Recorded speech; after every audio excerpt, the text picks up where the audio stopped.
È favorevole a un vero e proprio lockdown a Natale e Capodanno il presidente della Camera di Commercio di Treviso e Belluno Mario Pozza, alle prese con un quadro del 2020 in forte perdita, meno 11% dell'export rispetto al 2019 e con la necessità di studiare un modello di accesso al credito più fluido per il 2021 da parte delle piccole e medie imprese, per il quale sono invece previste nuove regole giudicate penalizzanti. A questo punto, vista la situazione che i contagi non calano, probabilmente sarà l'unica soluzione. Vediamo che la Germania, l'Inghilterra e altri paesi la stanno affrontando in questo modo qui.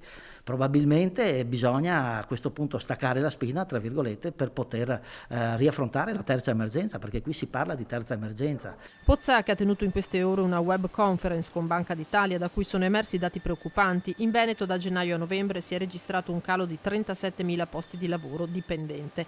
Il sistema è in forte difficoltà, pur se a macchia di leopardo a seconda dei settori. Un provvedimento chiaro, anche se drastico, dice, sarebbe preferibile a un'incertezza che frena la volontà d'impresa. C'è tutto un caos e quindi questo crea incertezza, non crea assolutamente possibilità di investimenti, anche perché ci sono certe attività che hanno bisogno del loro tempo per mettersi in moto, ci sono attività che non gli puoi dire oggi sei aperto, domani mattina chiudi, perché cosa succede? Che tutto il materiale che devono avere per partire magari è da buttare via se sono legati ad esempio alla ristorazione, cito la ristorazione ma ci sono altre attività, qui è tutta un'incertezza e sull'incertezza regna la confusione e quindi l'imprenditore cosa fa? Deve cambiare tutta la produzione o addirittura chiudere l'azienda.